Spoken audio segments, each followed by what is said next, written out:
ఈ నెల 9వ తారీఖు నుంచి రాష్ట్ర ప్రభుత్వం చేపట్టిన మహాలక్ష్మి ఉచిత ప్రయాణం మహిళలకి, ఆడపిల్లలకి, అదేవిధంగా థర్డ్ జెండర్కి టీఎస్ఆర్టీసీ యాజమాన్యం చాలా సక్సెస్ఫుల్గా ఇంప్లిమెంట్ చేయడం జరుగుతుంది. చాలా చోట్ల అనూహ్య స్పందన వచ్చింది. రికార్డ్ స్థాయిలో ప్రయాణికులు మా బస్సులో ప్రయాణం చేయడం జరుగుతుంది. బట్ ఈ ఒక పథకం ఇంప్లిమెంట్ చేయడంలో యాజమాన్యానికి, ముఖ్యంగా మన సిబ్బంది కూడా కొన్ని సమస్యలు తెలియెత్తుతున్నావు.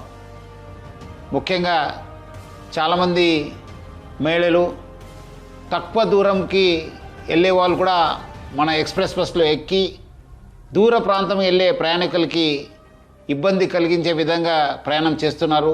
వాళ్ళందరికీ కూడా నా తరఫు నుంచి, యాజమాన్య తరఫు నుంచి కోరుతున్నాను, మీరు తక్కువ దూరంలో వెళ్ళే వాళ్ళైతే వెలుగు బస్సులో ప్రయాణించాలని చెప్పి నేను మరీ కోరుతున్నాను.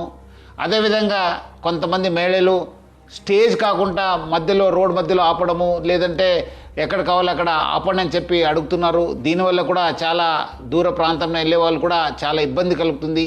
స్టేజ్ దగ్గర మాత్రమే మా బస్సు ఆగడం జరుగుతుంది. సో ముఖ్యంగా దీనివల్ల కూడా దూర ప్రాంతంలో వెళ్ళే వాళ్ళు, వేరే ప్రయాణికులు కూడా మేలు జరుగుతుంది. మన కండక్టర్స్కి, డ్రైవర్స్ కూడా బాగా జరుగుతుంది. లేదంటే కొన్ని చోట్ల మనకు చాలా ఇబ్బంది కలుగుతుంది. మన కండక్టర్స్ కూడా చాలా ఇబ్బంది పడుతున్నారు. ప్రజలు బాగా సహకరించారు.